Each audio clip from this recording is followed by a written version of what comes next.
अध्याय 5 कंपनी लेके फर्स्ट प्रश्न नंबर 21 का हल कक्षा 12 वाणिज्य वर्ग। प्रश्न नंबर 21 है एक्स लिमिटेड कंपनी की जिसकी अधिकृत पूंजी 100 रुपये वाले 20,000 अंशों में विभाजित है 10,000 अंशों के लिए आवेदन पत्र आमंत्रित किए जिन पर भुगतान इस प्रकार से होना था। आवेदन पर ₹25, आवंटन पर ₹35, प्रथम याचना पर ₹20 तथा द्वितीय व अंतिम याचना पर ₹20। कंपनी ने 9,000 अंशों के लिए आवेदन पत्र प्राप्त किए, सभी आवेदन स्वीकार कर लिए गए। 200 अंशों पर प्रथम व द्वितीय याचना की राशि के अतिरिक्त सभी बकाया राशि प्राप्त हो गई। कंपनी ने इन अंशों को जब्त कर लिया और 90 रुपये प्रति अंश की दर से पुनर्निर्मित किया है। कंपनी के जर्नल में इसका लेखा कीजिए और चिट्ठा बनाइए। आइए हल करते हैं प्रश्न नंबर 21। स्टूडेंट्स, आज हम हल कर रहे हैं प्रश्न नंबर 21। अंशों का सममूल्य पर हरण व पुनर्निर्गमन। प्रश्न अनुसार दिया है कि कंपनी की पूंजी 100 रुपये वाले 20,000 अंशों में विभक्त है, जिसमें से कंपनी के द्वारा 10,000 अंश जारी किए जाते हैं और जनता के द्वारा 9,000 अंशों के लिए आवेदन पत्र दिया जाता है। अंश का दाम 100 रुपये है और कंपनी के द्वारा एप्लीकेशन पर 25 रुपये, अलॉटमेंट पर 35 रुपये, प्रथम याचना पर 20 रुपये और द्वितीय याचना पर 20 रुपये मांगे जाते हैं। कुल 100 रुपये इस प्रकार से मांगा जाता है। प्रश्न में आगे देता है 200 अंशों पर प्रथम व द्वितीय व अंतिम याचना की राशि के अतिरिक्त उपयुक्त सभी बकाया राशि प्राप्त हो गई हैं। इन अंशों को जब्त कर लिया गया और 90 रुपये प्रति अंश की दर से पुनः निर्मित कर दिया गया है। कंपनी के जर्नल में इसका लेखा कीजिए और चिट्ठा बनाइए। तो आइए देखिए किस प्रकार से प्रश्न नंबर 21 हम हल करेंगे।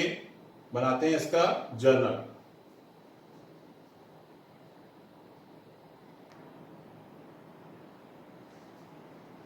जर्नल एंट्रीज कॉलम खींच लेंगे। Date, particulars, ledger folio, amount debit, amount credit. पहली प्रविष्टि करते हैं जो कि हो जाएगी हमारी एप्लीकेशन की राशि प्राप्त करने पर। प्रविष्टि number 1, bank account debit to share application account.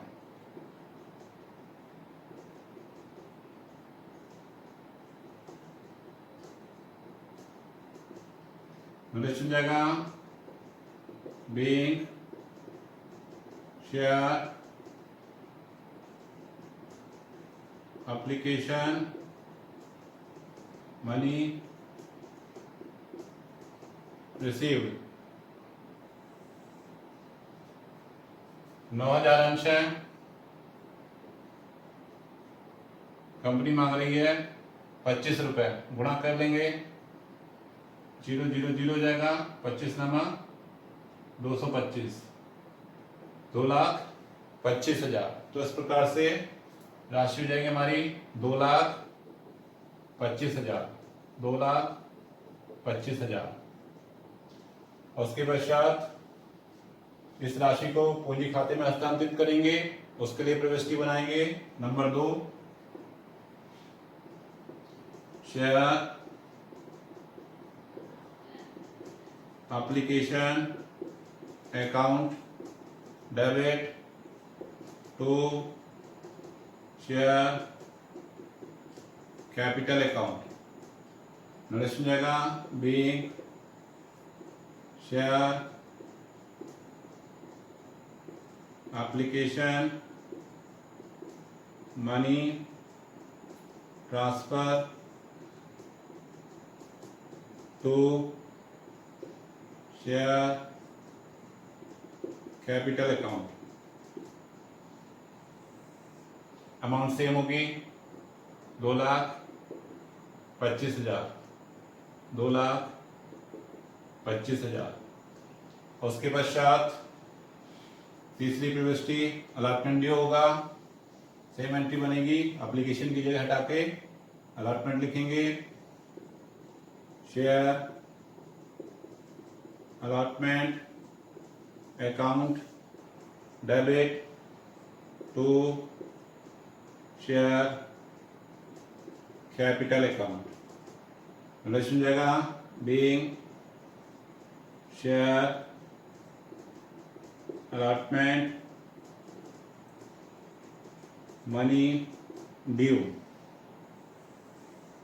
Allotment due हो जाएगा 9,000 अंश है, कंपनी मांग रही है 35 रुपए, गुणा कर लेंगे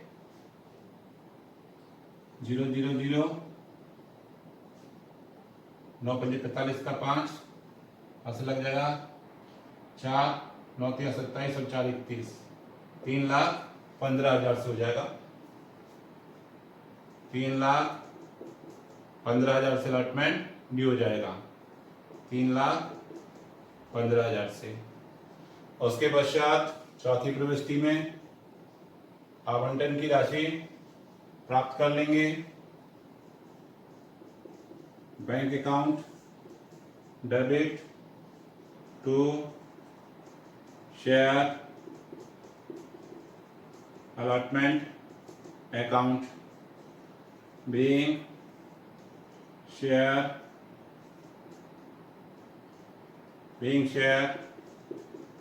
allotment money received। अलॉटमेंट हमारा रिसीव्ड हो जाएगा 3,15,000 से, 3,15,000 से। तो इस प्रकार से उसके पश्चात प्रथम याचना फर्स्ट कॉल ड्यू करेंगे। पांचवी प्रविष्टि प्रथम याचना की राशि देय होने पर share first call account debit to share capital account being share first call money due. First call due हो जाएगी 9,000 अंशों पर 20 रुपए कंपनी मांग रही है, गुणा कर लेंगे 9×18, 1,80,000 से, 1,80,000 से, 1,80,000 से। उसके पश्चात रिसीव के लिए प्रविष्टि बनाई जाएंगी। आइए देखते हैं कैसे। छठी प्रविष्टि हमारी राशि प्राप्त करने की होगी प्रथम याचना की, जो कि हो जाएगी bank account debit to share first call account being share first call money received and calls in arrears on 200 shares। 200 अंशों पर हमें प्रथम याचना की राशि प्राप्त नहीं हुई है, तो उसके लिए जब अंशों का हरण करना होता है तो ऐसी स्थिति में कॉल इन एरियर्स खाता नहीं खोला जाता, बल्कि उतनी राशि हम क्या करेंगे, कम करके रिसीव करेंगे। तो 200 अंशों पर 20 रुपए के हिसाब से ये हो जाएगा हमारा 4,000 रुपए, यानी 4,000 रुपए की क्या हो गई है, कॉल इन एरियर्स हो गई है, यानी 4,000 रुपए कंपनी को कम प्राप्त होंगे। तो 1,80,000 में से माइनस कर देंगे 4,000, तो हमारे बच जाएंगे 1,76,000। तो रिसीव करेंगे 1,76,000 रुपया। इस प्रकार से हम प्रथम याचना की राशि प्राप्त करने की प्रविष्टि बनाएंगे। और इसी प्रकार से सातवीं प्रविष्टि द्वितीय व अंतिम याचना के लिए share second and final call account debit to share capital account being share second and final call money due हो जाएगी सेम वही 9,000 अंश है। कंपनी ने 20 रुपये मांगे हैं, 9,000 गुणे 20 जो कि हो जाएगा 1,80,000। लिख लेंगे 1,80,000 1,80,000। उसके पश्चात रिसीव करेंगे 8वीं प्रविष्टि में bank account debit to share second and final call account being share second and final call money received. देखिए फिर वही एक अंशधारी जिसके पास 200 अंश है, द्वितीय याचना की राशि 20 रुपए के हिसाब से नहीं दी है, 4,000 रुपए। तो कॉलिंग नेट हो जाएगा 200 अंशों पर 4,000 का सेम है। 1,80,000 में से 4,000 घटा देंगे तो रिसीव होंगे 1,76,000। 1,76,000। इसमें नरेशन बढ़ा दीजिए। Received and calls in arrears on 200 shares. 200 अंशों पर जो है सेकंड कॉल का भी पैसा प्राप्त नहीं हुआ। तो इस प्रकार से 1,80,000 मिलने थे, 4,000 नहीं मिले, तो मिले कितने? 1,76,000 रुपए। अब देखिए इसके पश्चात हम बनाएंगे हरण की एंट्री। जैसे हमने बताया कि भाई हरण की प्रविष्टि के लिए हम शेयर कैपिटल को क्या कर देंगे? डेबिट करेंगे। तो नवी प्रविष्टि हरण की हो जाएगी, जिसके लिए हम शेयर कैपिटल अकाउंट डेबिट क्या नहीं दिया? To share first call account और to share second call account, और जो दिया वो चले जाएगा फॉर फ्यूचर अकाउंट में, फॉर फ्यूचर अकाउंट। अब देखिए किस प्रकार से इसमें राशि लिखी जाएगी। कंपनी के द्वारा 200 अंशों का हरण किया गया है, जिसका दाम है 100 रुपए। तो इस प्रकार से इन दोनों का गुणा कर लीजिए, ये हो जाएगा 20,000 रुपए। यानी शेयर कैपिटल हमारी डेबिट हो जाएगी कितने से? 20,000 से। और उसके पश्चात क्रेडिट साइड में फर्स्ट कॉल के प्राप्त नहीं हुए हमको 4,000 रुपए, सेकेंड कॉल के प्राप्त नहीं हुए 4,000 रुपए। यानी 20,000 में से हमको 8,000 रुपए प्राप्त नहीं हुए। तो 20,000 में से माइनस कर देंगे दोनों को जोड़कर 8,000। तो कंपनी के द्वारा जब्ती कितने की जाएगी? माइनस कर देंगे तो आंसर आएगा 12,000। तो कंपनी के द्वारा जो जब्ती की जाएगी वो होगी 12,000 रुपए की। नरेशन लिख लीजिए, being for future of 200 shares. 200 अंशों का हम क्या कर रहे हैं? हरण कर रहे हैं। ठीक है। आप देखते हैं इससे आगे किस प्रकार से इसका पुनर्निर्गमन किया जाएगा। पुनर्निर्गमन के लिए 10वीं प्रविष्टि हो जाएगी हमारी bank account debit forfeiture या share forfeiture account debit to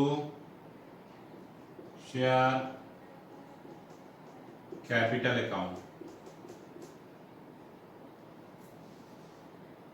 200 अंशों का पुनर्निर्गमन हो रहा है 100 रुपए वाले, यानी शेयर कैपिटल दी जा रही है 20,000 की, और प्रत्येक अंश बेचा जा रहा है 200 अंशों को बेचा जा रहा है कितने रुपए के हिसाब से, 90 रुपए के हिसाब से। तो लिए जा रहे हैं कितने, 18,000 रुपये। तो बैंक में जाएंगे 18,000 रुपये, तो अंतर की राशि है कितनी, 2,000, यानी कंपनी 2,000 रुपये का घाटा उठा रही है। और इस घाटे को कहां से एडजस्ट करेगी, जो पहले अंशधारी के उसने जब्त किए हैं कितने, 12,000, 12,000 में से 2,000 एडजस्ट कर देगी, तो पूंजी खाते में ले जाएगी कितना, 10,000 रुपये। पहले इसका नरेशन लिख लीजिए, हो जाएगा being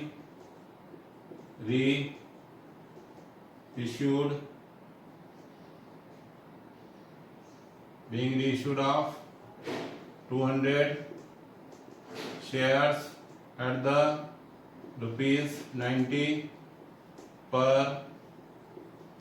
shares।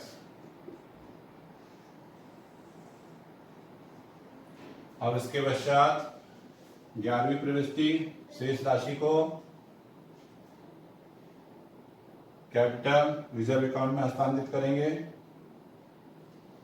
तो उसके लिए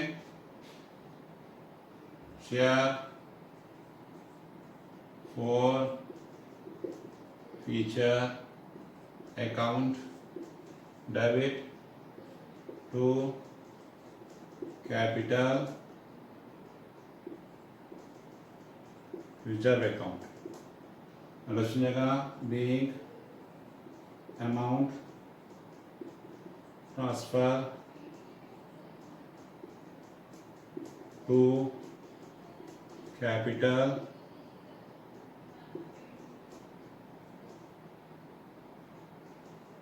रिजर्व अकाउंट। ये हो जाएगी 10,000।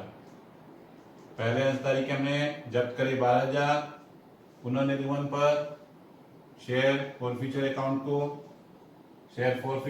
हमने डेबिट किया है 2,000 से, और इस प्रकार से तो फॉर फ्यूचर अकाउंट में हमारे पास बचे हैं 10,000, जो कि हमने ट्रांसफर कर दी किस पे, कैपिटल रिजर्व अकाउंट में। तो इस प्रकार से प्रश्न नंबर 21 की हम जनरल प्रविष्टियां तैयार कर लेंगे। अब देखते हैं चिट्ठा, बैलेंस शीट।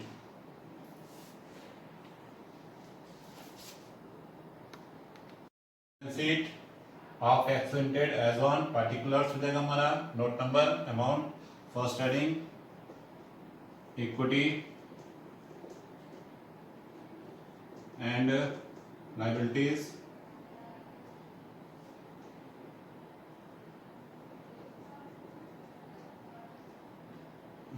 पहला हेडिंग हो जाएगा share holders fund share capital,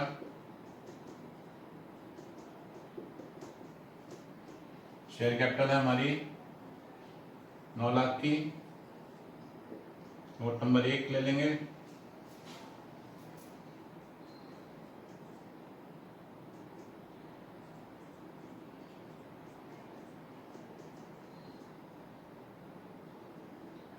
nine 9,000 shares हैं एट द ₹100 ईच, जो कि जाएंगे 9 लाख के। अब दूसरा हेडिंग रिजर्व एंड